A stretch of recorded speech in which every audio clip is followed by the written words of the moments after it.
Ok, pessoal, vamos lá, tudo bem? Hoje o nosso assunto vai ser ambiguidade e duplo sentido. Já tivemos uma aula sobre ambiguidade. Se você perdeu, tem aí no card para você dar uma olhadinha. Hoje nós vamos um pouco mais além. Porque além de mostrar exemplos de ambiguidade, estabelecer essa diferença entre duplo sentido e a própria ambiguidade, nós vamos também mostrar aqui para vocês uma questão de vestibular. Nós vamos falar sobre a diferença de ambiguidade lexical e ambiguidade estrutural. Vamos identificando aí em alguns gêneros textuais esse conceito. Muito bem, primeiro passo, obviamente, é a gente fazer aqui uma revisão sobre a ambiguidade, né? Vamos lembrar que também ela é chamada de anfibologia, que quer dizer duas ideias, dois sentidos. Por essa razão, vai apresentar mais de um entendimento possível. O que é que isso significa, professor? Quando eu estou falando de ambiguidade, eu estou falando de produção de um texto que gera dupla interpretação. A forma como eu escrevi determinada passagem do texto pode provocar no leitor uma dúvida. Ele pode entender aquele texto de duas formas diferentes. O meu texto está passando dois sentidos, certo? O que vai provocar esse sentido diferente está relacionado a dois aspectos. Primeiro, a questão da escolha da palavra que eu utilizei naquele texto ali. É o que eu vou chamar de ambiguidade lexical. Quando uma determinada palavra tem mais de um sentido, e aí o meu leitor, quando vai tentar entender o que eu quis dizer, ele pode ter duas interpretações possíveis daquela frase, porque aquela palavra tem significados diferentes. Eu vou precisar de um contexto para saber exatamente o que foi que o autor quis dizer. A outra forma de você encontrar a ambiguidade é através da estrutura da frase. Quando uma determinada forma de escolha de palavras dentro da frase pode provocar uma interpretação diferente daquela que o autor quis dizer. Ou seja, a minha intenção discursiva não foi exatamente correspondida. A ambiguidade é vista como um vício de linguagem, mas aqui a gente faz uma observação importante. O que eu vou chamar de vício de linguagem seria um erro de fala ou de escrita, certo? A ambiguidade, normalmente, ela se constitui um erro ou um vício de linguagem quando não é intencional. Por exemplo, se você está escrevendo aí a sua redação e você acaba escrevendo uma frase do tipo ele pegou o ônibus correndo. Essa frase pode deixar o leitor em dúvida. Ele pegou o ônibus correndo, era o ônibus que estava correndo ou ele que estava correndo até chegar ao ponto do ônibus. Então, a forma como eu escrevo pode gerar essa dúvida no leitor e pode haver sim um vício de linguagem. Em outros casos, não. Dependendo do gênero textual, dependendo da intenção do autor, dependendo do que ele quer produzir com aquele jogo de palavras, eu posso dizer que aí houve um duplo sentido. Ou seja, o autor teve a intenção de deixar um duplo sentido, seja numa letra da música, seja num anúncio publicitário, seja numa capa de um filme ou de um livro, enfim. Então, nem sempre a ambiguidade pode ser vista como um vício de linguagem. Vamos mostrar aqui alguns exemplos, primeiramente, sobre a ambiguidade lexical, também a gente pode chamar de polissêmica. Procurava balas perto de sua casa. Marcaram um encontro no banco. Quando você analisa essas duas frases, há uma possibilidade dupla de se interpretar cada uma delas. Porque, olha só, quando você diz procurava balas perto de sua casa, eu posso entender que eu estava procurando guloseimas, posso dizer que são bombons, né? Queria alguns bombons para comprar e não encontrei perto da minha casa, mas eu posso dizer também que seriam balas no sentido de balas de revólver ou até mesmo marcas de bala na parede da minha casa. Então eu precisaria de um contexto mais amplo para conseguir realmente entender essa ambiguidade que foi gerada pela forma como a frase foi escrita. Marcaram um encontro no banco.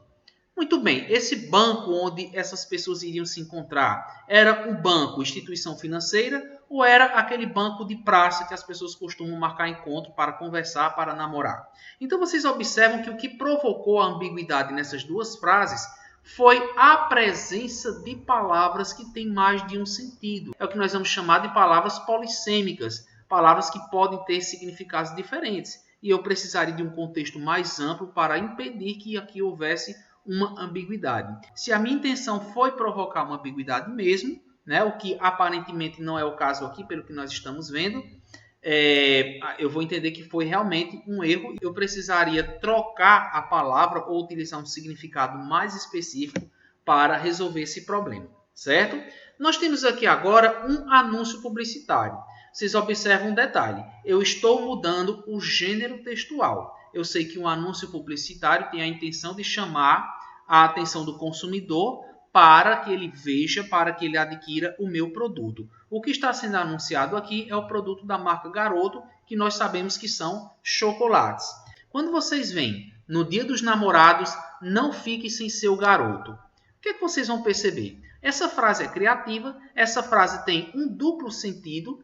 Obviamente que quem criou o anúncio sabia desse duplo sentido, tinha consciência disso e utilizou isso como uma estratégia de marketing.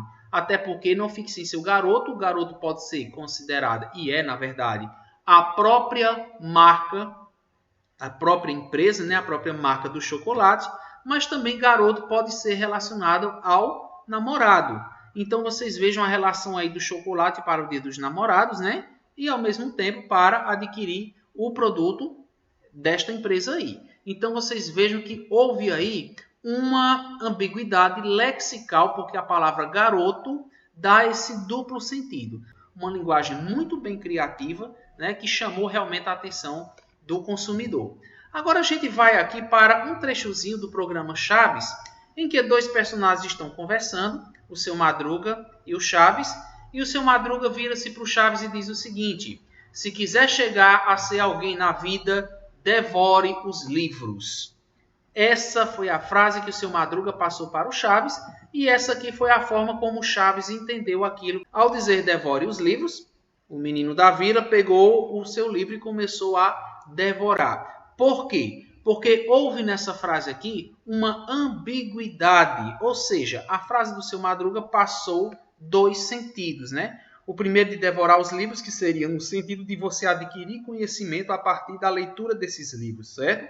Só adquirindo conhecimento você vai conseguir realmente ser alguém na vida. Mas o Chaves acabou por deturpar essa mensagem icônica do Seu Madruga, né? E levou ao pé da letra o verbo devorar e começou a comer o próprio livro. Nesse caso aqui, a gente pode entender que houve uma ambiguidade lexical também, até porque o Chaves não conseguiu entender a intenção, a intencionalidade do personagem Seu Madruga, certo? Agora a gente vai falar um pouquinho a respeito da ambiguidade estrutural, né? Ela acontece quando a forma como você escreve determinadas palavras dentro da frase deixa um duplo sentido para o leitor. Isso pode ser ocasionado, por exemplo, pelo mau uso dos pronomes possessivos e de pronomes relativos. Também pode ser ocasionado por adjuntos adverbiais mal encaixados, pelo emprego do infinitivo. Lá na aula 1, que eu estou mostrando aí no card novamente, vocês vão relembrar um pouquinho esses casos aí. Aqui nós vamos mostrar alguns exemplos. Olha só, quando eu falo, o garoto mal-humorado resmungou durante a prova. Essa frase ela pode ter duas formas de interpretar. Quando você diz, o garoto mal-humorado resmungou durante a prova, eu estou dizendo que esse garoto ele é conhecido como um menino mal-humorado, ou ele estava mal-humorado naquele instante que ele reclamou. O garoto mal-humorado resmungou durante a prova. Então pode ser o mau humor daquele instante, ou pode ser uma característica dele. Ele realmente é um menino mal-humorado, certo? O político astuto sempre diz ao povo que ele é fundamental para mudar o rumo do país. Vocês vão perceber aqui, olha só, que ele é fundamental. Ele, mas quem é fundamental? O povo é fundamental para mudar a história do país, ou ele se refere ao político? O político é quem é fundamental para mudar a história do país. Então veja que há uma dupla interpretação. E isso só poderia ser resolvido se eu retirasse essa oração aqui, no caso pode ser adjetiva se referir ao povo, ou pode ser conjunção integrante se referir ao político. Se eu mexesse na estrutura dessa frase, eu poderia deixar fixa uma intenção comunicativa, né? O cachorro do meu vizinho morreu. Outra vez eu tenho uma ambiguidade, porque eu estou insultando meu vizinho, chamando de cachorro, ou estou realmente querendo dizer que o cão de estimação dele foi quem morreu. Vamos aqui a um poema interessantíssimo do Drummond, que diz o seguinte: Orion, A primeira namorada tão alta que o beijo não alcançava. O pescoço não alcançava, nem mesmo a voz alcançava.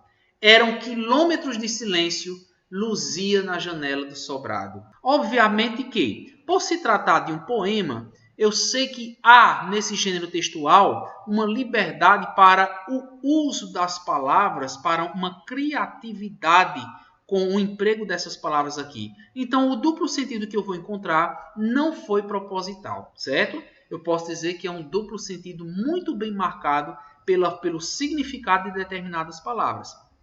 E aqui eu já estou dando uma deixa sobre o tipo de ambiguidade presente. A ambiguidade lexical, certo? Então vamos aqui, olha só. Ele fala a respeito da primeira namorada, tão alta que o beijo não alcançava, nem o pescoço alcançava, nem mesmo a voz. Então eles não conversavam, né? Eram quilômetros de silêncio. Pode ser um amor não correspondido, pode ser um amor proibido, né? Quilômetros de silêncio. Luzia na janela do sobrado. Olha a palavra luzia no começo do último verso. Será que Luzia era o nome dessa pessoa por quem o eu lírico estava apaixonado? E ela estava na janela do sobrado, era uma janela muito alta, e ele ficava cá embaixo, no calçadão ou afastado dali, né? Ou será que luzia é o verbo luzir? E eu estou dizendo que essa moça brilhava na janela do sobrado.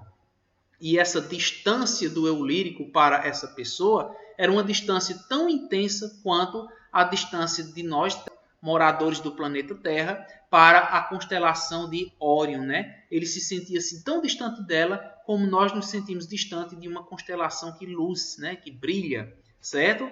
Então houve aqui uma ambiguidade lexical neste poema. Bom, por hoje é isso. A gente se vê então numa próxima aula. Tchau!